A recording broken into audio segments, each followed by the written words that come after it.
Yeah. Okay, perfect. So, hi everyone. I'm sure I know most of you or have met you. I've been in the OBH for around 15 years now, and enjoyed like quite a lot of it. Mostly sort of the summer camp area and rally sort of things. Even though, despite being caught climbing through windows at camp, all a bit of fun. They still allow me back every year. So, yeah, it's been fantastic coming to the Pony Club and the Pony Club Champs especially for eventing. I've gone through most of the levels now, novice, intermediate and open, which has all been a great experience. And then I've also been lucky enough to place individually 4 times, and lucky enough in the open to be part of 2 winning teams, which first all boys teams are. This year also I've been lucky enough, as you may have seen, to be part of the junior youth development squad, which is a big achievement for me to be selected. And I'm very lucky to go to schools that allow me to ride as my main sport, so it gives me the option of, carrying on. So yeah, open to questions now if anyone wants to ask any.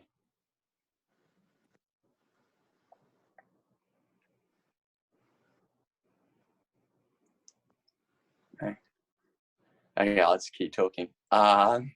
So I used to play a lot of polo as well as other things, as well as riding, and I used to also do a lot of rugby.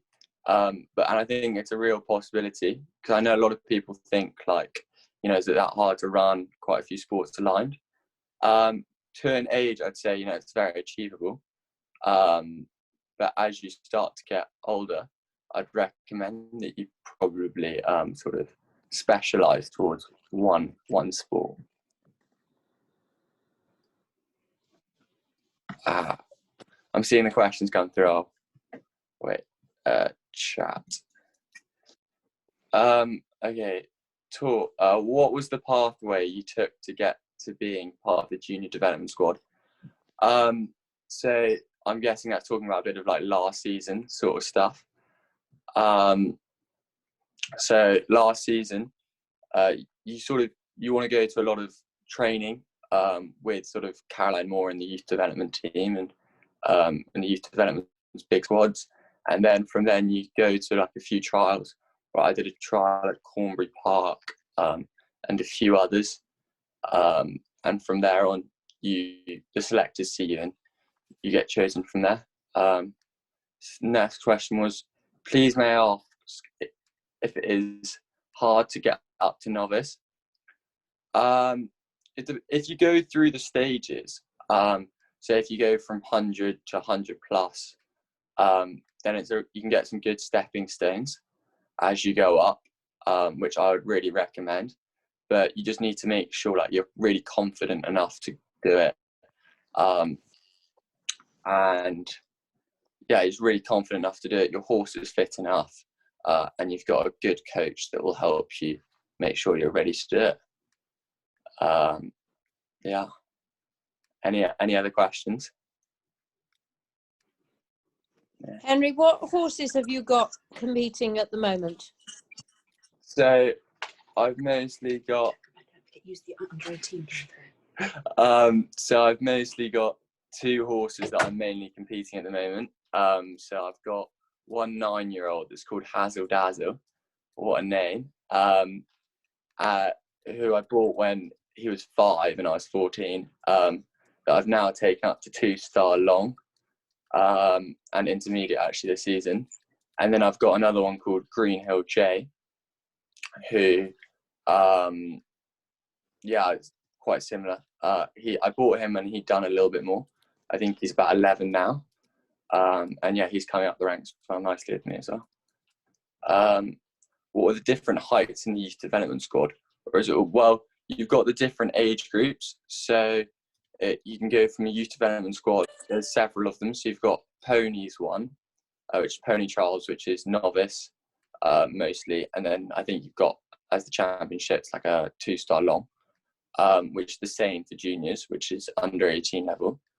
And then you've also got the young riders, which go up to 3-star long, I think, so a little bit bigger yet again. Yeah, they're these development squads. So yeah, a bit of a good mixture.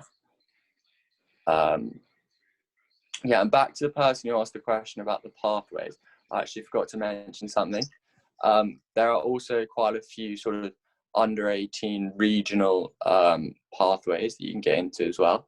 And I know quite a few people who got selected through those. So yeah, sort of, which would be, if you stayed on those, which should take you towards, it used to be Frickley, I'm not sure if it still is Frickley, but they're regional championships. Yeah, does anyone else have any more questions? What are you doing with your horses at the moment during lockdown? At the moment, I'm mostly just trying to keep them fit and going, keep them running, because we don't know when the season's going to start, and you don't want to be caught off the ball as the season starts. So I've been trying to school them about a few times a week, give them a bit of a jump every now and then, and yeah, just take them for nice long hacks to give them good gallops to keep them really good and fit. When did you decide you wanted to do eventing instead of polo? So I still do play a little bit of polo, but I've really cut down. But yeah, it's not very good for my dressage riding. Yeah, so I decided like I was going to take eventing up, not already polo. Sort of, I think it was in year 9, just as I was really joining senior school, I think. How do you remember different dressage tests when you run 2 horses at different? Very good question. It is a bit of a struggle, but luckily I do normally try have them both in the same levels now, because they're kind of competing side by side. But back when they weren't, you just got to really learn the test. But luckily, actually, for like novice under 18s and like say 2 stars and those lot, that you do the same tests normally quite repetitively. So once you've got them really well learned, yeah. And I also quite a lot of time I'll like mentally rehearse my test sort of before I do it and like visualize myself doing it. So then I already like know what my plan is when I come to do it and how I'm going to do it, if you know what I mean. So yeah, I'd say mental rehearsal is a really useful technique to make sure you really do know your test. Yeah, just like sort of wander around, make your own test arena outside your lorry and just have a nice little walk around. Yeah, any other questions?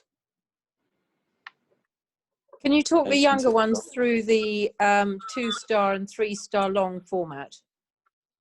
Okay, yeah, so a 2-star and a 3-star. So they're 3-day competitions. So you'll arrive, and on your first day there, you'll have a trot up, which is when you go, you have to trot your horse up in a dead straight line, and you've got some officials that sort of watch to make sure your horse is sound. And then you've got your dressage test, which you'll find will be in a big arena. So instead of the normal dressage test, it'll be about a 20 by 40. Where in this dressage test, it'll be a 20 by 60 arena with a few sort of new markers, which are always good fun to try and learn. And then the next day, instead of the normal way, you do cross country before show jumping. And in a long, they're normally about 8-minute courses, so they're quite a lot longer. So you want to make sure your horse is really good and fit. And then after cross country, the next morning before show jumping, you'll have to do another trot up again. And then you finish off with show jumping at the end on the last day. Is there a good step up from 100 to novice for ponies? 100 plus, as I said earlier. It's really good. It's helpful. It just makes sure you can get the show jumping down, and there's also, you can do 105s as well. And also I'd also mention Pony Club 110s, because I think they can be a little bit nicer. So it's always a good little option. Do you have any tips and nerves before an event, please? Well, I really sort of, if it's like a big competition and my nerves are starting to come in and play a factor, yeah, I just try like use almost positive self-talk and just really make myself really confident in what I'm doing, and that I can come out like, you know, that I'm going to win. That's probably a few days before, and sort of on the morning of, when I know what I'm doing, again, like sort of mental rehearsal, visualization is good, because you can visualize yourself doing it, and then you can actually like, you think that you can achieve it, if you know what I mean. Like, you can really get your motivation up and try relax those nerves. When you walk a course and a fence worries you, what runs through your head approaching it to make you positive? It's actually quite similar to what I've been saying. So I'll always, whenever I walk a course, you know, I'll walk it for different horses, but I'll always try like think of how I'm going to jump it, and like what is the line that I'm going to take, and then almost picture myself actually, you know, doing the jump. And I always find that really helpful, especially when it also comes around to, it helps me actually remember the fence a lot better, because then I'll be like, oh, that's how I was jumping that, and that's the next fence, obviously. So I find that a really good tactic to help you remember the course and help you sort of decrease your nerves. So yeah, that's what I'd say. Opens the floor again. Any more questions? Any more? Open for anything. Don't hold back.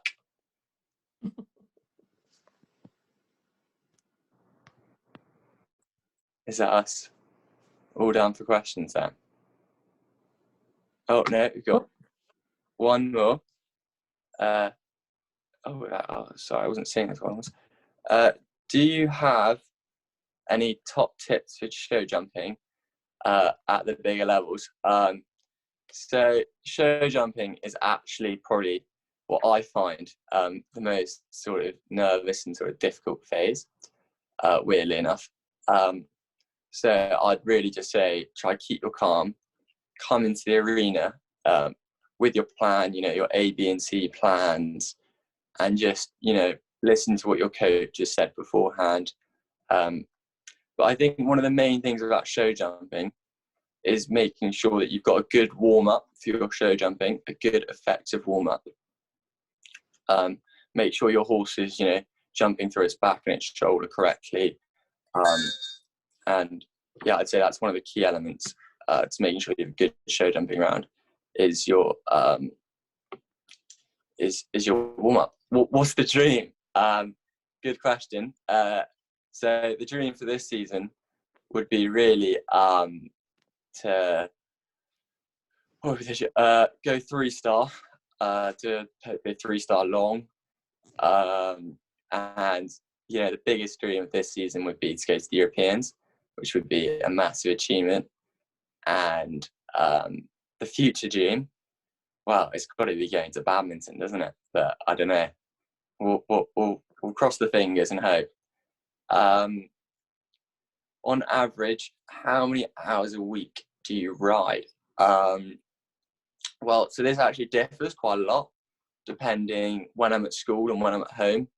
Because I'm at full boarding school, I will ride probably for about 4 hours a week, probably maybe like 5 hours a week when I'm at school.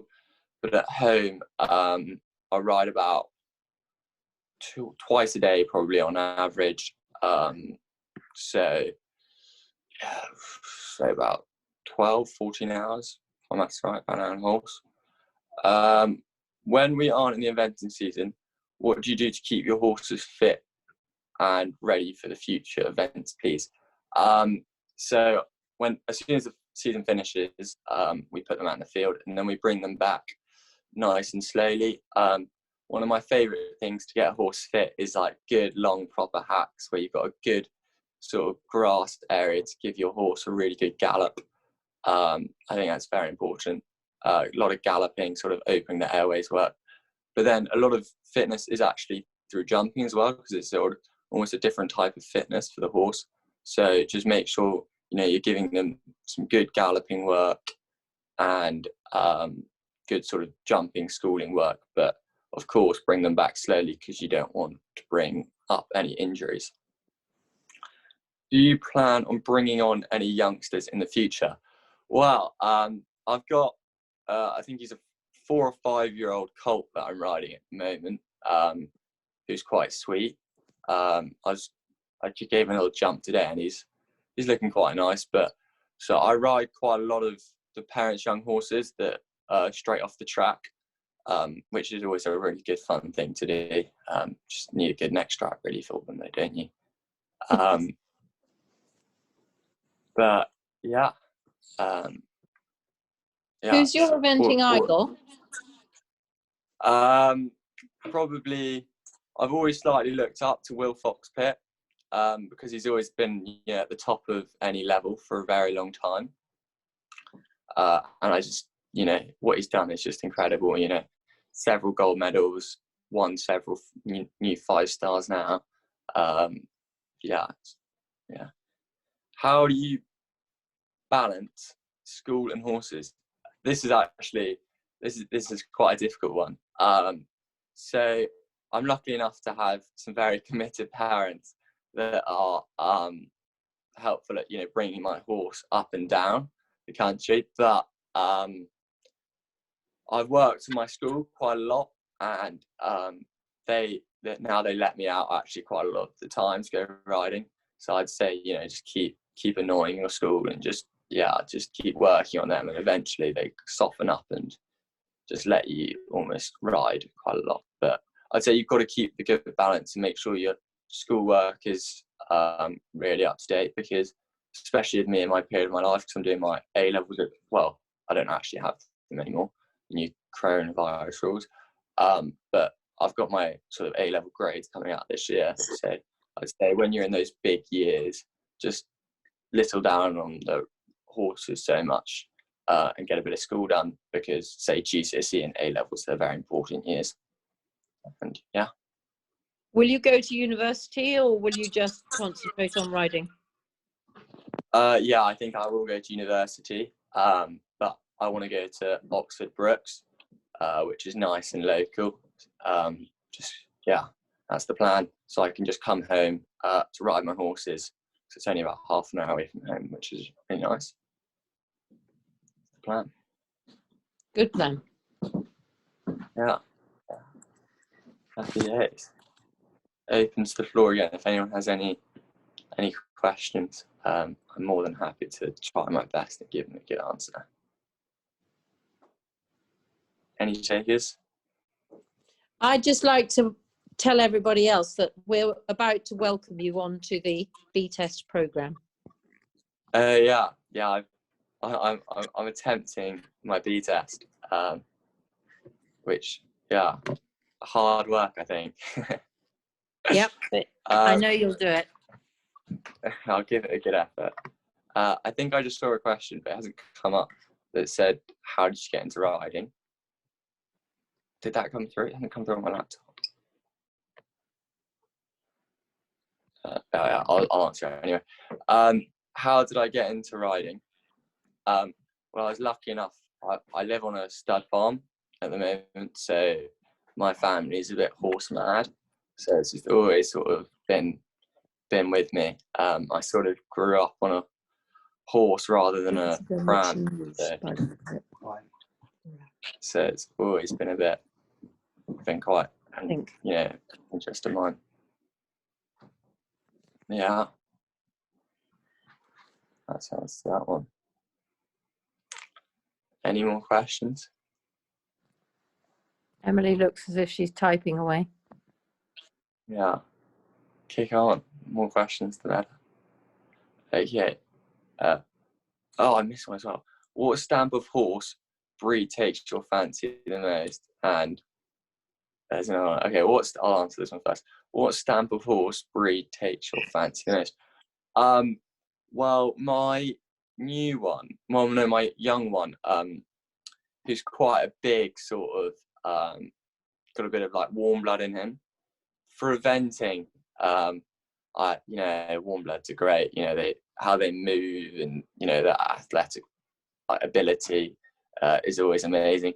But then I've always been a bit of a lover for sort of the sort of Irish / thoroughbred horses. A bit of a classic like that. Yeah. What has been your favourite event? I can't lie, I really love the champs, the Pony Club Open Champs. Definitely up there. Or that, or Brand Hall, sort of final pony trial, because that was a really good, fun sort of social event where it was just all of us as a sort of group having a lot of fun. What is your favourite stage in eventing? It's got to be cross country, hasn't it? Yeah, it's just sort of the best. You know, you get your adrenaline rush up, you come out that start box, and you're just ready to go, aren't you? It's got to be cross country. But I do enjoy the other two phases as well. But yeah, it's got to go to cross country. But yeah, definitely. I think. Oh, another one's coming there. What has been your most challenging phase? I think that's been dressage for me, because I'm not the most like sort of perfectionist person, and I think that's the big thing about dressage. You just got to make sure that you're getting it all exactly to the marks, and if you ride exactly sort of perfectionist, right sizes, right marks, you're already getting a good low sort of 30s mark. But yeah, I've been grilled recently though, dressage by Alex Franklin, who's a great dressage coach and made me into a perfectionist. What is the best way for a 14-year-old to get into eventing? If you haven't evented before, I'd say sort of have a nice almost 15-2 horse, and just start eventing. Be in the pony club, do all the pony club events, and then you make a load of friends through that, and then you go on into BE, British eventing, and just start low, really get your confidence going, get your foundations, and then once you've got your foundations, anything can happen. What are the benefits of a dressage saddle? That's quite a tough question. So it's got the front bit, the big front bit. It can help make your lower leg go back, and I'm not actually sure with the actual help on a horse. I bet I'll learn during my BE test training. Who are your instructors at the moment, and who would you recommend? So over the past season, where I've actually had a massive load of improvement, I've been trained by Alex Franklin and Rodney Powell, and they've really given me a sort of proper grilling, and yeah, they've been amazing, I think. But yeah, I have quite a few people that help me on and off. I also have Sora Warwick, who's a great teacher. There's also more locally, you've got Rob Lum, who's a really good dressage teacher, and I'd recommend him as well. What age would you recommend to start BE? I think any age. I think as soon as you're ready to start doing it, I think go for it. There's nothing holding you back. But I think it's at the age that you're really starting, I think, to take eventing seriously, and you won't want to start going up the ranks before that. Just go unaffiliated if you're not 100% serious about it. But if you're serious, I'd just say jump straight in. Give it a go. There's a wide variety of levels. So goes down to, I think, B80. So if you're up for that, then go for it. I've been doing BE for when did I have Hero? Did my first BE when I had Hero, which was when I was about 9, 10 maybe. I think so. A while ago. Yeah. Yeah. Any other good questions coming through? Loads of good ones so far. Yeah. Anyone else wanting to ask a question? Got one more. Harry. What age? That's the one I started. Sorry. Wait, did another one come through? Yeah, I can't see that question. Sorry, I think my laptop's being rather slow. Yeah, Harry, I started when I had your pony back in the day, back when I had Hero. Yeah, I did my first B on him. I can't. Here we go. From Harry, was Hero the best pony you ever had? Definitely, mate. It's definitely got to be Hero, doesn't it? How big have I jumped? As in a course or singular fence? Singular fence wise, I've jumped, I think it was 150. I jumped to 150 upright training once. But course wise would have to be around an intermediate, which is about 120. What's the highest jump? Yeah, there we go. I think I've got answered those questions there. Yeah, happy days. Yeah, anyone else? Or I think we've covered most things there. So yeah, thank you very much all for joining. Good luck in your seasons ahead of you. Hopefully COVID allows us to go out and event again, get the season going. Yeah, see you all soon, I hope. Bye.